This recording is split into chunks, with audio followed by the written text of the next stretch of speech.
Hello and a very warm welcome. You are watching Gravitas with me, Mauri Gambhir, as India celebrates its Republic Day. Here's wishing all Indians around the world a happy Republic Day.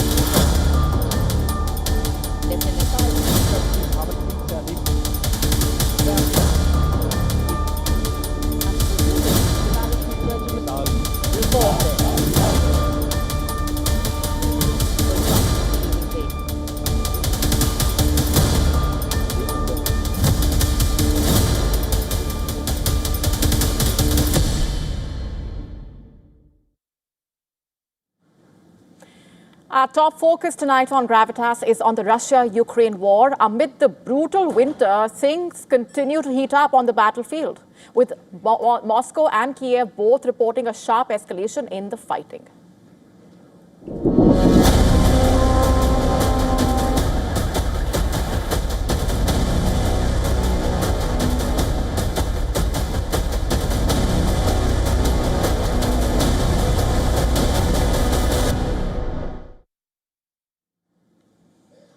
Russia is turning Ukraine's winter into a weapon. As the temperatures drop sharply, the winter war is only intensifying in the trenches, the cities, homes, as well as the power grids. As both sides reported a sharp escalation in the fighting across multiple front lines, Russia saying its forces carried out strikes in Sumy, Kharkiv, Donetsk, Dnipro, Zaporizhia. In fact, it has targeted Ukraine's key energy infrastructure and facilities linked to Kyiv's defense industry, drone launch sites, and troop positions. Ukraine describes the latest strikes as a day of heavy, close-range combat. The general staff saying there were 127 combat engagements in just 24 hours, with particularly intense fighting around Pokrovsk, where the Ukrainian defenses say they repulsed as many as 44 Russian attacks. That's what they are saying. Naturally, Ukrainian forces also struck back, launching missile and artillery strikes on Russian troops and equipment, also hitting settlements in Russia's Belgorod region with drones and munitions.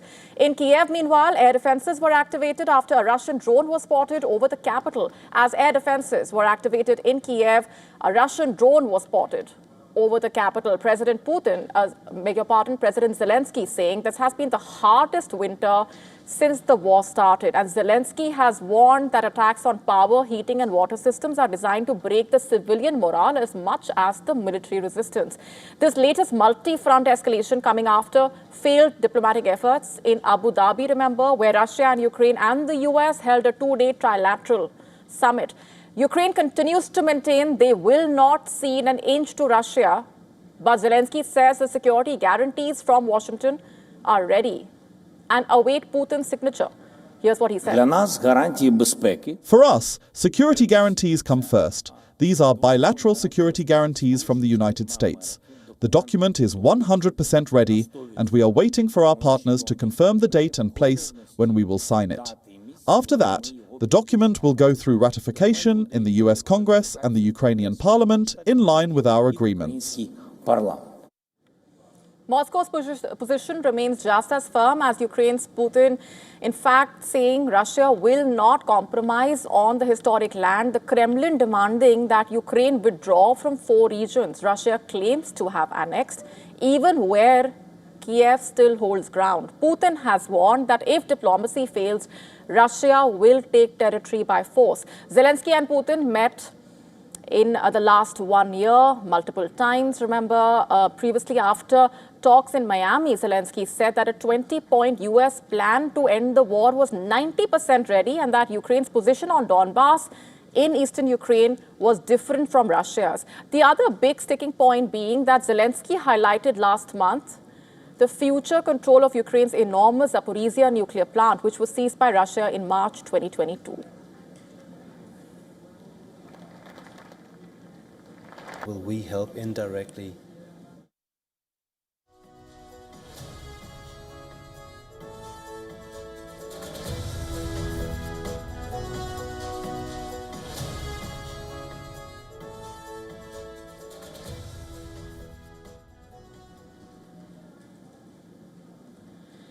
Energy has become a parallel front in the war. At a European energy meeting, the EU Commissioner for Energy and Housing has said that the bloc has sent a clear message to Moscow to stop using energy supplies as a political weapon.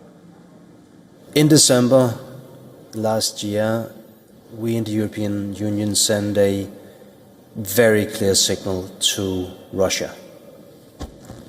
No more will we let you weaponize energy against us. No more will we let you blackmail member states of the European Union. And no more will we help indirectly fund the war in Ukraine. We've decided to finally end our imports of Russian energy. And as the winter drags on, the 4-year-long war showing no signs of cooling down, not on the battlefield given the developments, not on the negotiating table, also not in the struggle over energy and economic pressure.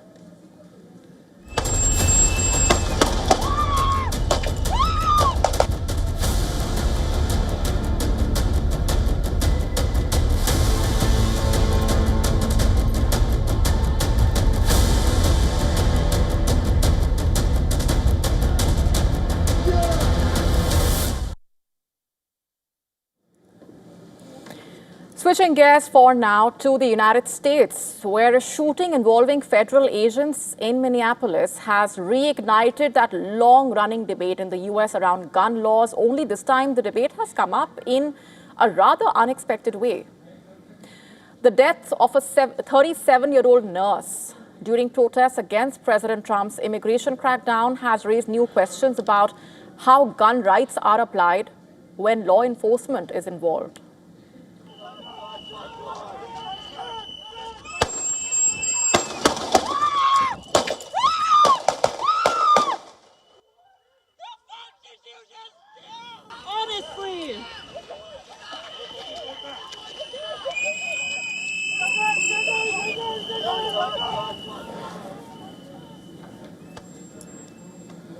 The woman who the authorities say was legally carrying a firearm was shot and killed by Border Patrol agents during a confrontation on Saturday. And officials say the shooting took place because he was carrying a gun. But America is asking if owning a gun is legal, can carrying one get you killed? As many have pointed out, the video does not show the man trying to use the weapon. Still, authorities are pointing to the gun as the reason for the shooting. What exactly does that mean, though? The same leaders who defend gun rights are now treating a gun as a threat.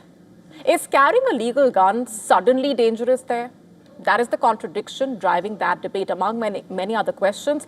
The Homeland Security Secretary, in fact, addressed the issue on Fox News. She reportedly said authorities cannot allow individuals to interfere with law enforcement while carrying weapons and lacking proper identification, adding that such situations often lead to deadly outcomes. The FBI director, meanwhile, echoing those remarks, speaking on Fox News on Sunday, Patel said that protesters carrying loaded firearms cannot be considered peaceful. He said that bringing a weapon with full magazines to a demonstration raises serious security concerns. And shortly after that shooting, the Department of Homeland Security released an image of a handgun, which officials said was recovered from the man. Now, these statements have drawn criticism from both political opponents, even gun rights groups, very crucially, and that's rare. It's a rare development in America's long-running debate on gun laws. The thing is, traditionally, it is Republican leaders who have defended gun ownership rights, while Democrats have pushed for stricter gun controls. stricter gun control laws, rather. And in this case, people from both parties have questioned the Trump administration's justification. Gun rights organizations, including Gun Owners of America, rejected the idea that legal firearm possession can justify a shooting. The group said the Constitution protects the right to carry arms, including during protests. The National Rifle Association, meanwhile, also criticized the administration's response. The NRA is saying public officials should wait for a full investigation rather than making broad statements that could stigmatize lawful gun owners. The California governor accused the Trump administration of undermining the Second Amendment. In a post on social media, he suggested that the administration's stance contradicted its stated support for gun rights. What is at the heart of all of this? It's the Second Amendment to the US Constitution. It basically guarantees the right of Americans to keep and bear arms. The amendment has been a source of political and also legal conflict for decades now. The US Supreme Court has repeatedly upheld both the right to own firearms and the right to carry them in public. And according to a Pew Research Center survey conducted in 2023, nearly a third of US adults say they personally own a gun. And in the latest case, police officials in Minneapolis have confirmed that the man was legally licensed to carry a firearm. The police chief, in fact, said the man had no criminal record and was a law-abiding citizen. Despite this, federal officials say his weapon played a key role in the agent's decision to use deadly force. They argue that armed individuals confronting officers during sensitive operations create unacceptable risks. But the question is, has the Trump administration's justification set out a troubling precedent? That's the question for the citizens of the US to answer and ponder over. And the way things stand right now, independent reviews are expected to examine body camera footage, bystander videos, witness statements. No timeline has been announced as of now for the completion of the inquiry. As the investigation continues, though, the death of the man has sparked a larger conversation around gun rights, around protest policing, also the extent of using federal power against its own citizens.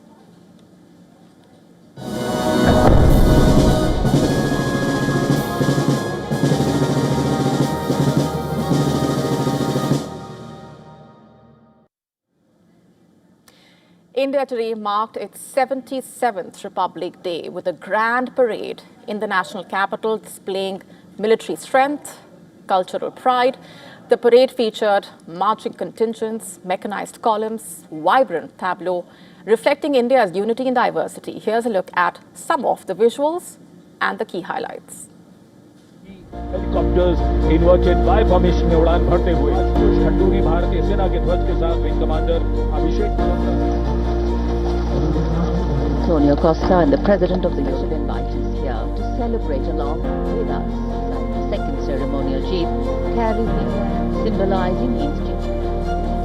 And now approaching the saluting ember state alongside the flag of the European Union military staff. Air Battalion, 6th Light Infantry Regiment.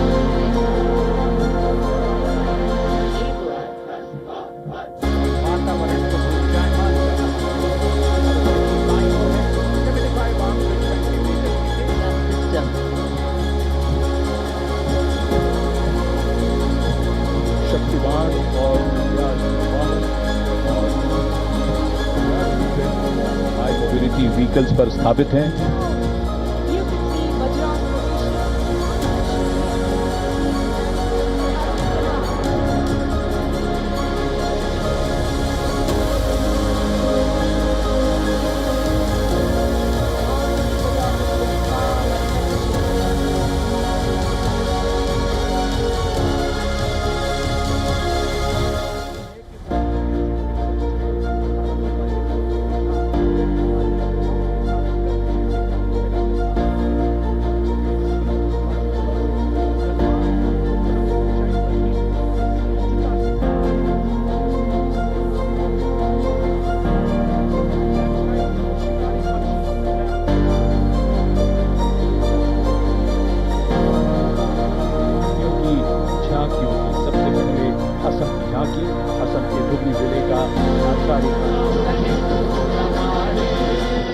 जातीय वीर नायकों को समर्पित देश के पहले digital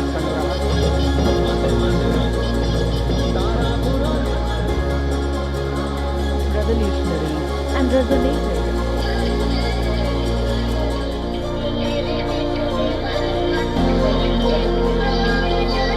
Bharat की पहली water metro और 100% डिजिटल साक्षरता की उपलब्धि को आत्मनिर्भरता का मंत्र ग्रामीण परिवेश Ranking it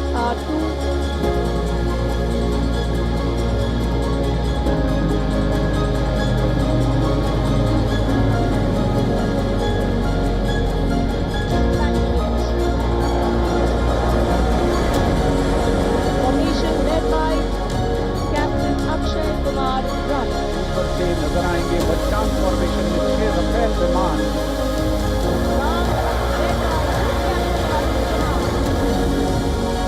For the parade, foreign dignitaries from the EU and India, the youngest operation, 100 balloons in the colors of the national flag. India's commitment to root out terrorism manifested itself yet again on the eve of the country's Republic Day. While action against Pakistan-based terror outfits is not a secret, India has now blown the lid off a covert operation along the border with Myanmar. Among this year's gallantry awards, one particular award generated special attention, as it confirmed an army operation conducted along the Indo-Myanmar border. Let's break this down for you. Lieutenant Colonel Aditya Shri Kumar of 21 Para Special Forces has been awarded the Shaurya Chakra. As per the award citation, he has been credited for planning and leading a precision strike along the India-Myanmar border that led to the elimination of the senior leadership of an anti-national group. A total of 8 cadres believed to have been killed in that operation. This anti-terror operation took place between July 11 to 13 last year. The Indian states of Arunachal Pradesh, Nagaland, Mizoram, Manipur share a 1,643-kilometer long border with Myanmar. This has been a volatile border with multiple band groups setting up camps across the border. In 2015, the Indian Army conducted a surgical strike, remember, along the Nagaland and Manipur borders against 2 groups of insurgents and inflicted significant casualties. While the Indian government has not released details of the group which it targeted last year, it is believed to be the group because Paresh Barua had issued statements claiming that his outfit's eastern headquarters in Myanmar and several camps along the border were targeted by the army with drones. And here's a quick look at what else is lined up for you on the show tonight.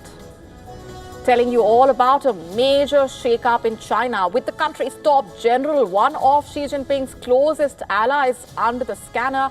What is he being investigated for, and what are the implications of this mega purge? This is coming up for you next.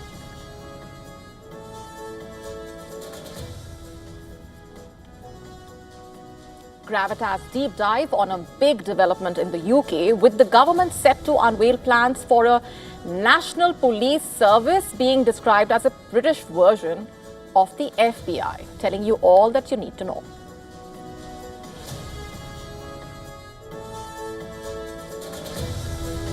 Also getting you a ground report on the latest from the US, with a major winter storm there wreaking havoc. All this and more coming up.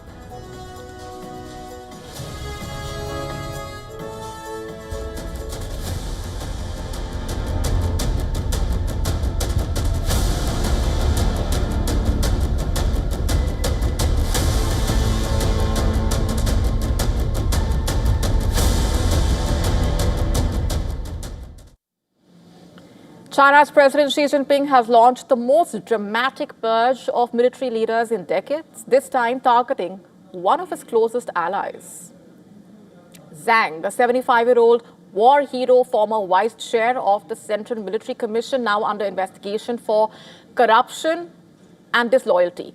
Once described as a sworn brother to Xi Jinping, his sudden downfall has been described by experts as a rather extraordinary shift in China's military hierarchy. Only 4 days after missing a key Communist Party meeting, the investigation was announced, which left China analysts surprised, to say the least. The purge leaving Xi Jinping with only one remaining uniformed officer under his command in the top military body, a sign of the sweeping shake-up within the People's Liberation Army. State media accusing Zhang, another ousted general, of trampling on a responsibility system meant to ensure Xi Jinping's authority over the world's largest standing army. While some reports allege that he leaked information about China's nuclear program and accepted bribes for military promotions, the crackdown once again putting the spotlight back on the growing climate of suspicion in the country at the highest levels of the military. And this, of course, is not new. We've been telling you about this. In October 2025, Beijing publicly expelled 9 top generals, including a former vice chairman of the Central Military Commission, as part of a broader anti-corruption campaign reaching deep into the PLA's leadership. Independent reviews and expert analysis suggested that more than 20 senior military commanders have been removed, investigated, or sidelined since mid-2023 under Xi Jinping's authority. Now, in early 2026, 2 of the highest-ranking officers, General Zhang and General Liu, have been placed under formal investigation for serious violations of discipline and law. But then the speed and also the scale of these purges, leaving China's top military decision-making body with far fewer senior commanders than just a few years ago. China experts are warning that this upheaval could impact China's overall military readiness as well as decision-making abilities. With the top leadership positions vacant, the PLA's centralized command system may face delays and also disruptions, and that could potentially impact the entire region, even issues when it comes to Taiwan, for example. In fact, the purge is being seen as part of Xi Jinping's broader effort to try and eliminate any perceived opposition within the party and the military. And again, experts say this sends out a clear signal. No one, not even longtime allies, is immune from scrutiny in Xi Jinping's China.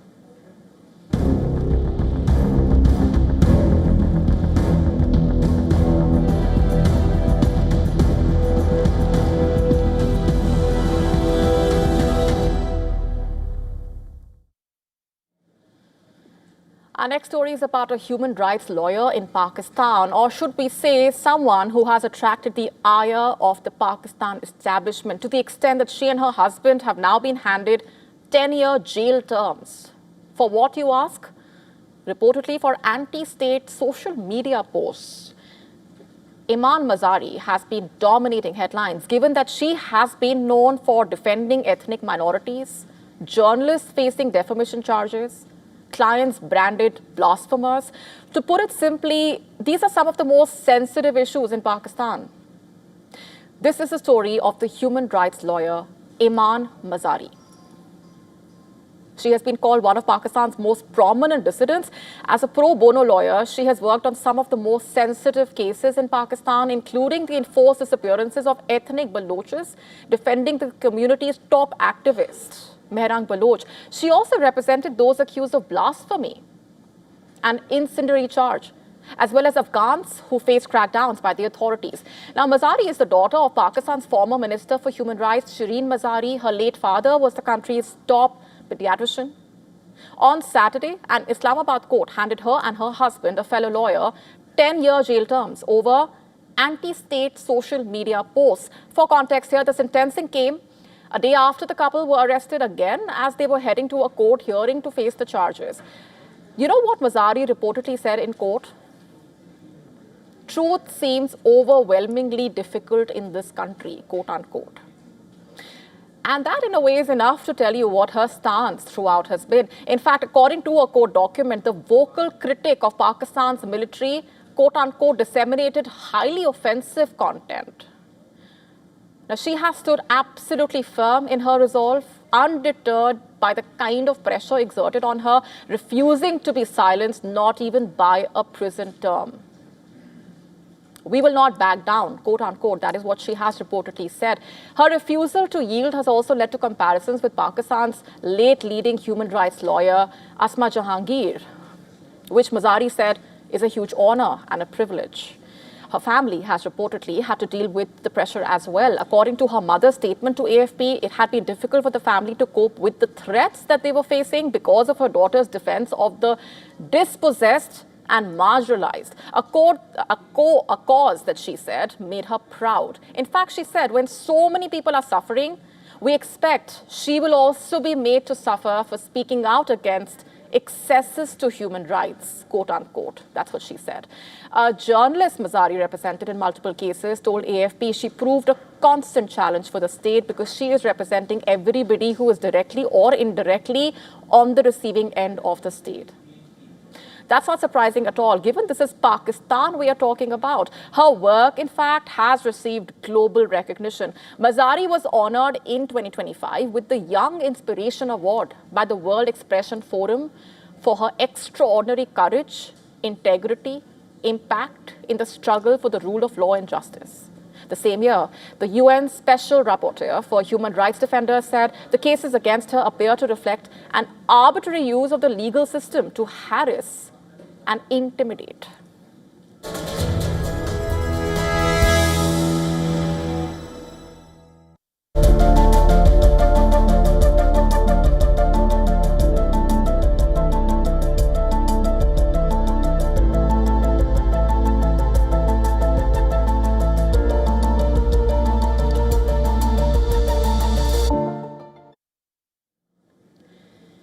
The UK is preparing for the biggest shake-up in policing in decades, with the government set to unveil plans for a brand new national police service, which is being described as a British version of the FBI. The idea is simple but far-reaching: create a single national force to handle the country's most serious and complex crimes, freeing up the local police to, in a way, focus on the everyday offences in their communities. And the government has said crime has changed, becoming more digital, more organised, and increasingly cross-border. It flags that the current system of 43 separate police forces in England and Wales is no longer fit for that challenge. So the point of our reforms is a national police service will deal with all of the national and international crime. It will be their job to go after terrorists, serious organised criminals, fraudsters. You know, we need a really agile national service that can keep pace with the international criminals who change their business model all the time. In fact, under the plans, the new National Police Service will be taking responsibility for counter-terrorism, organised crime, major fraud, and online child abuse investigations. It would basically bring together the work of several existing bodies, including the National Crime Agency, regional organised crime units, specialist national policing teams, all under one unified organisation. Specialist services like the National Police Air Service, which operates police helicopters, national roads, policing, would also be merged into the force.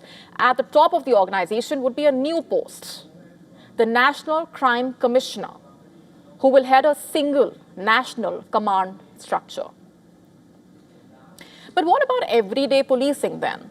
Local forces will remain responsible for community-level crime, things like shoplifting, phone theft, antisocial behavior. The aim is to allow the neighborhood officers to spend more time on visible policing and local concerns instead of being stretched by large-scale national investigations. The reform is coming in part as a response to the riots and widespread disorder seen in 2024, when the Home Office called for stronger national response. As incidents become more complex and spread rapidly across regions, alongside the NPS, the Home Secretary has announced a new National Forensic Service. It is intended to clear a backlog of around 20,000 digital devices waiting to be examined, which is a major bottleneck in serious criminal investigations as well. The government also planning to create regional crime hubs to focus on offences like drug supply, serious fraud, child sexual abuse. The timing is significant as well. Fraud has become Britain's most common crime. There has been a sharp rise in online and technology-enabled offences. Police forces continue to struggle to balance serious national crimes with day-to-day local policing as well. Once operational, the National Police Service would also set national standards and training and buy new technology, including facial recognition on behalf of all police forces. The government has said moving procurement from 43 separate forces to a single national body could save around £350 million by the next general election.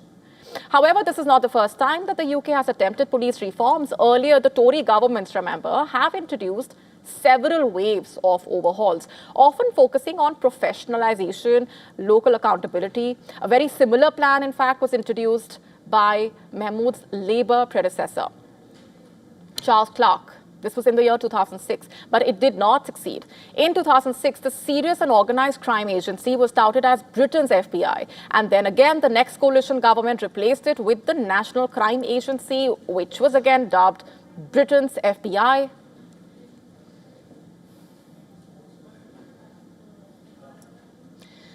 Not long ago, the US dollar was seen as the safest place to park your money.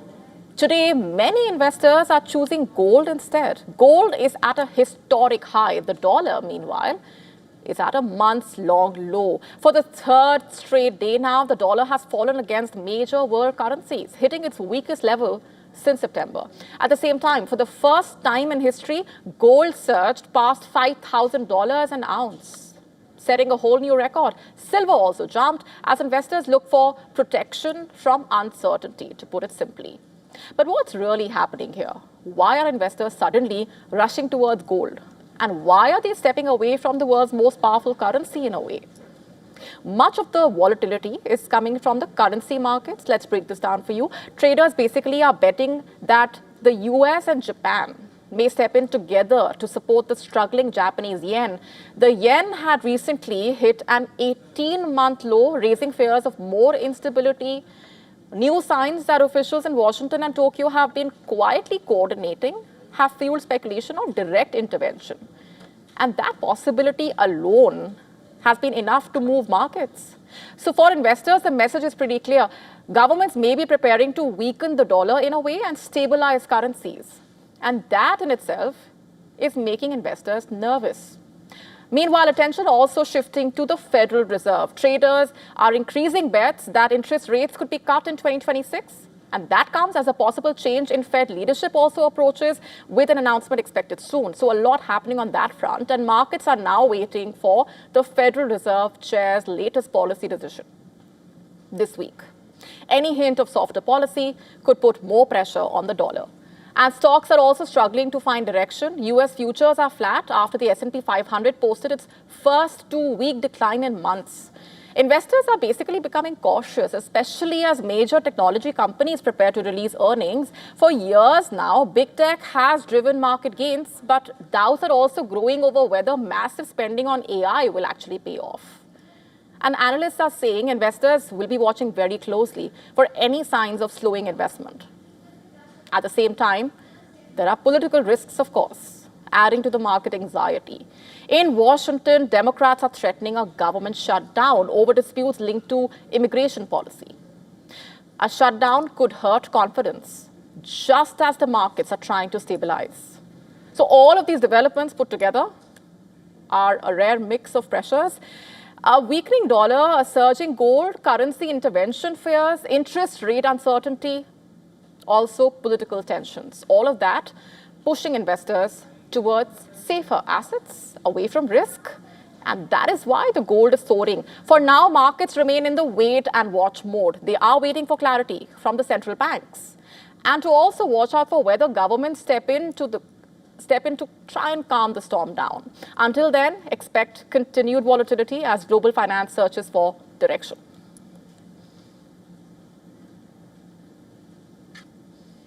Switching gears, a massive winter storm has dumped snow and freezing rainfall across the US. Temperatures have plummeted to sub-zero levels. Tree branches have snapped under the weight of the ice in many parts. More than 800,000 households without power. Air travel has been hit as well in Philadelphia, Washington, New York, New Jersey, with the cancellation of over 10,000 flights on Sunday itself. Take a look at this report to find out more.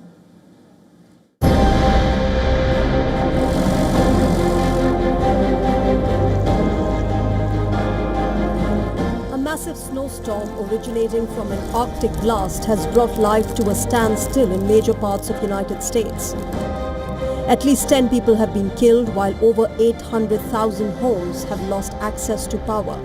Schools are cancelling their classes. Taking note of the situation, President Donald Trump has approved federal emergency declarations in 12 states.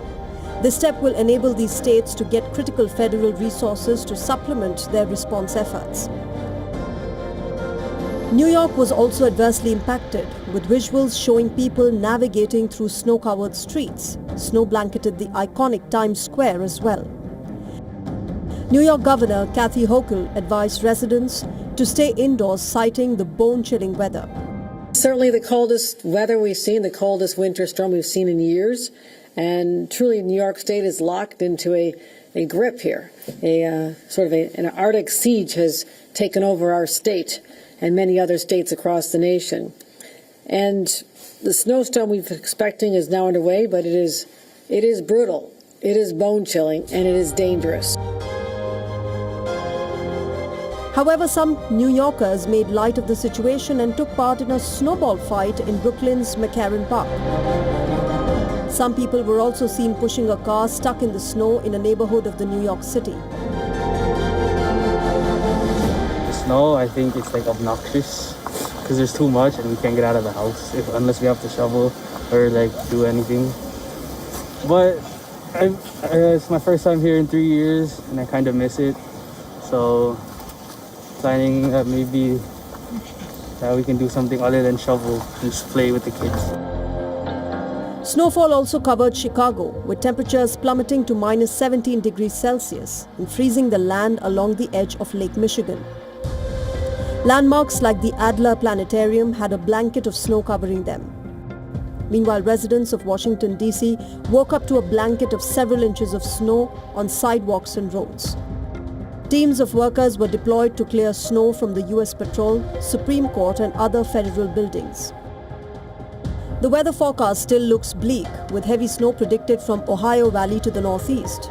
Much of the southeast and parts of mid-Atlantic are expected to get rain. Bureau Report, WION World is One. Moving on for now, at least 18 people have died. Several are missing after a ferry carrying more than 350 people sank near an island in southern Philippines. Officials saying that so far, 316 passengers have been rescued. And according to the Coast Guard officials, an inter-island cargo and passenger ferry on its way from a port city to the southern island sank around midnight. Following reported technical problems, the vessel was carrying 332 passengers, 27 crew members. Officials have said that so far, 316 passengers have been rescued. Listen to this. The search and rescue operation is ongoing, but what I can say is the ship is not overloaded. It has a maximum passenger capacity of 350, and the actual actual passengers on board, as declared by the master, is 332. The Coast Guard has immediately acted on it as soon as we received the distress call from the Sea Marshal on board. It has 2 Coast Guard personnel on board acting as Sea Marshals. There are initial reports, but the details are not yet final. The ferry went down in good weather about a nautical mile from an island village in Basilan province.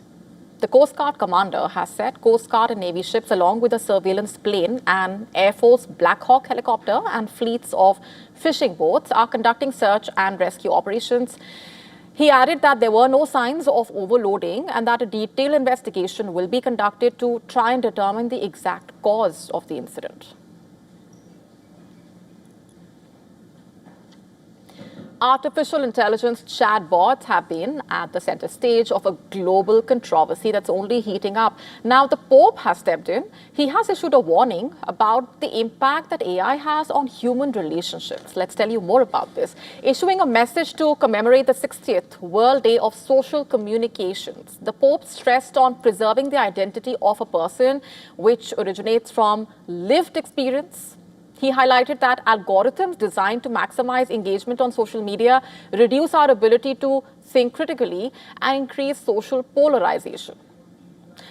The US-born pontiff also cast aspersions on chatbots, citing that they are effective at covert persuasion through optimization of personalized interaction. According to him, they are excessively affectionate and can occupy our sphere of intimacy. He also slammed the menace of deepfakes, saying that it is increasingly difficult to distinguish reality from fiction. In wake of this, the Pope called upon countries to enact legislation to protect individuals from chatbots and curb the spread of false content. That statement on your screen.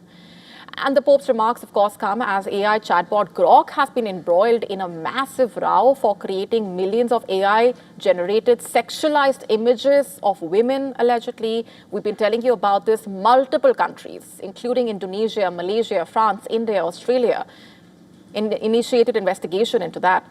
Finally, social media platform X announced in mid-January that it has implemented technological measures to prevent Grok from editing images of real people in revealing clothing. Meanwhile, the EU has also opened a formal investigation into Grok over the sexual deepfakes, reportedly. Today, the Commission is opening an investigation into Grok under the Digital Services Act because we believe that X may have breached the DSA. We have seen over the last weeks and months anti-Semitic content. We have seen non-consensual deepfakes of women, and we have seen child sexual abuse material. In Europe, no company will make money by violating our fundamental rights. Japan is saying goodbye to its last giant panda, setting a half-century symbol of friendship with China. As two beloved cubs prepare to return to Beijing, panda diplomacy gives way to the political realities. Take a look.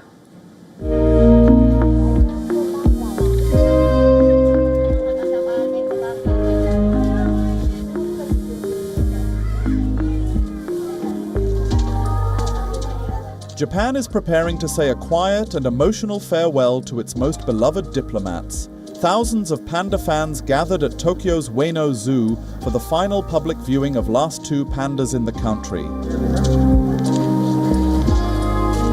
Visitors endured strict 1-minute viewing limits, waving panda-themed toys and lifting their phones to capture final glimpses of the twins. Ever since around the time we were born, from the era of Lan Lan, Ueno has never been without pandas. There were always so many of them, like Tong Tong and others, and generation after generation. We kept coming to see them. It's hard to put into words. I have 8 years worth of memories. It all started with Xiang Xiang. Meeting her was such a shocking, unforgettable moment. After that, I began coming to Ueno Zoo once a week, and I've kept coming for 8 years straight. Their departure on Tuesday will leave Japan without a single giant panda for the first time in more than 50 years, a symbolic end to a chapter of panda diplomacy that once softened ties between Tokyo and Beijing.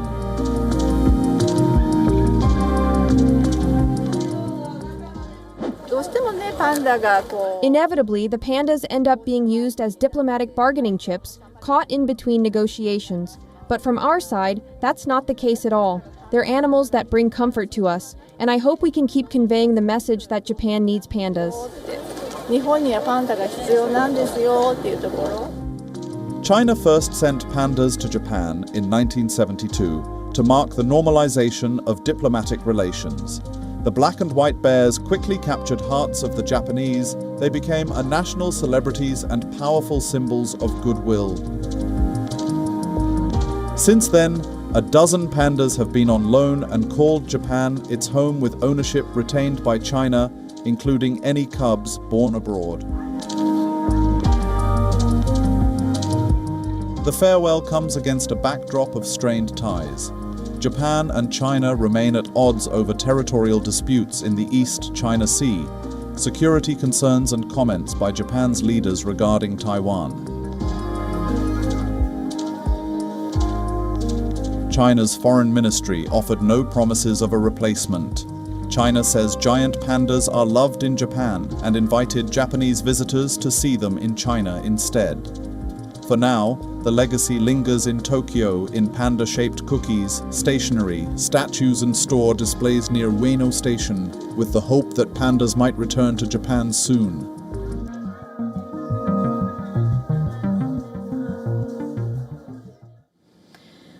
According to the Associated Press, the French president has called for fast-tracking a bill that seeks to ban social media use for children under the age of 15 in France.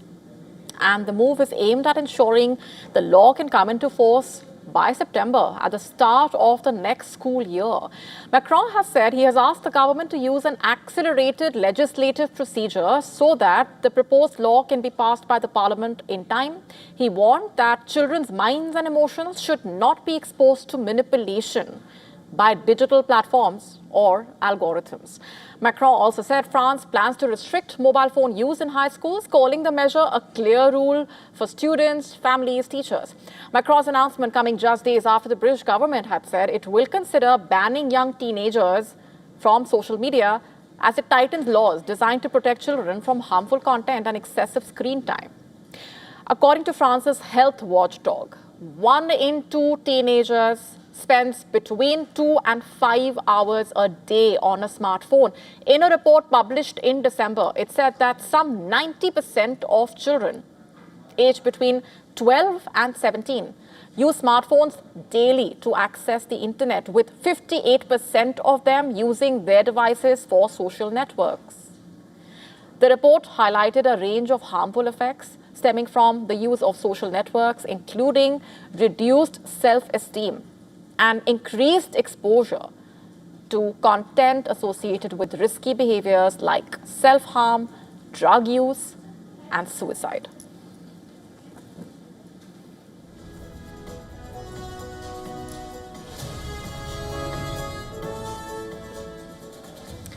Former BCCI President Inderjeet Singh Bindra has passed away at the age of 84. Bindra was at the helm of the Indian Cricket Board from 1993 to 1996 and was a towering figure, to say the least, in the world of cricket administration. He died at his residence in New Delhi on Sunday evening. His health had been worsening after a prolonged illness. Apart from being president of the Indian Cricket Board, he was also the chief of the Punjab Cricket Association for 36 years, between 1978 and 2014. Bindra made a number of significant contributions to Indian cricket. Bindra and former BCCI presidents NKP Salve and Jagmohan Dalmia were instrumental in the 1987 World Cup being held in India. It was the first time the World Cup was held outside England. That also played a massive role in loosening the grip of the Western Bloc on world cricket in a way. Bindra also ensured that the 1996 World Cup was co-hosted by India, Pakistan and Sri Lanka. A former bureaucrat and diplomat, he used his wide network to influence decision-making not only within the BCCI but also the ICC. He filed a Supreme Court petition in 1994, which led to the ending of national broadcaster Doordarshan's monopoly of cricket broadcasts and enabled the BCCI to draw in huge sums of money in broadcast deals, thereby setting the foundation for the BCCI to become the powerful body that it is today. As the Punjab Cricket Association president, he oversaw the development of the PCA Stadium in Mohali, which was later named after him. The current president of the International Cricket Council paid tributes to Bindra. He wrote, and I'm quoting, "Deepest condolences on the passing of Mr. Bindra, former BCCI president and a stalwart of Indian cricket administration. May his legacy inspire future generations."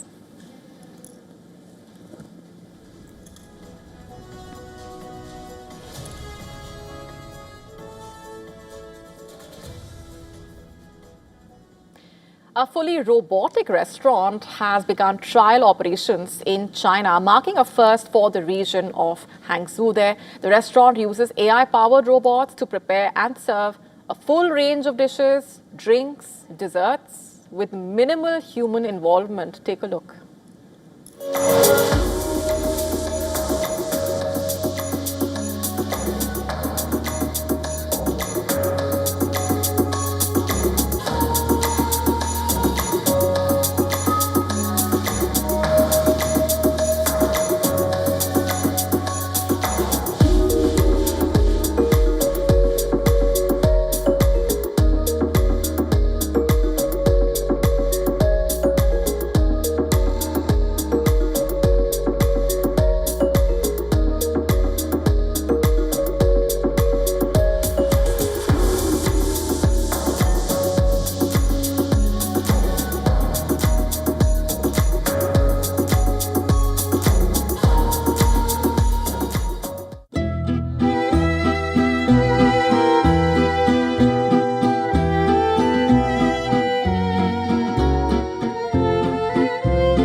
And moving on for now, a simple factory mistake in China has created one of the country's most popular toys. Ahead of the Lunar New Year, China's biggest wholesale market, shoppers are lining up to buy what's being called the crying horse toy, which is basically a red plush toy with a drooping mouth and sad eyes.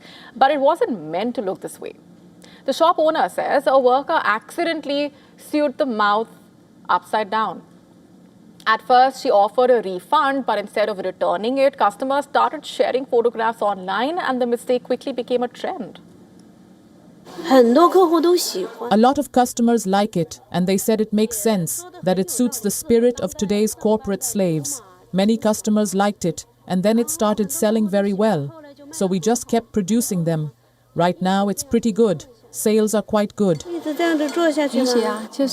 Yes, I was really surprised. From my perspective, to be honest, I think this crying horse is ugly. I don't like it at all. Maybe it's that people my age don't like it, and young people do. Besides, during the new year, you're supposed to go for something auspicious. But a big drooping mouth like this? I feel really surprised. But our thinking has to follow the customer's preferences and needs when arranging production. Many young buyers are saying the sad expression reflects how they feel at work, tired, stressed, overworked, while the smiling version, according to them, represents life after office hours. The toy has struck a nerve, especially among China's white-collar workers, and vendors are saying sales have gone up, with shelves often selling out just within hours. Some older shop owners admit they don't quite understand the appeal and what's happening, but they are producing more to meet the demand. So what started out as a simple mistake has now become a symbol of modern work life in a way, and one of the season's biggest viral hits. With the Chinese Year of the Horse approaching, sellers are saying the crying horse is here to stay, proving that sometimes mistakes make the biggest impact.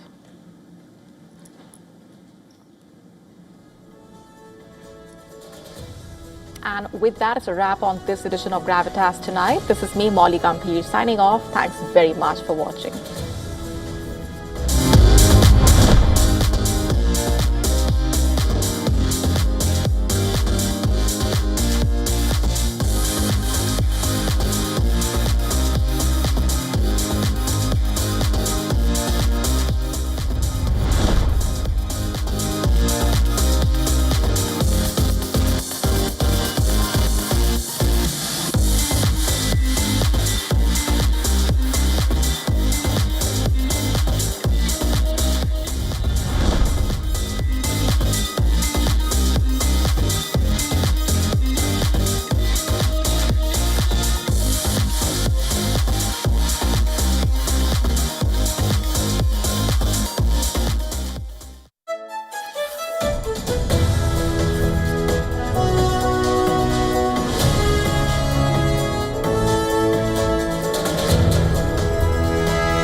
Rashtriya Swayamsevak Sangh.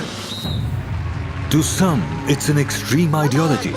To others, it's the very soul of India. To some, it's rebellion. To others, it's a principle of nation building. Coming soon to challenge perceptions in RSS Centenary Year, Kesariya at 100.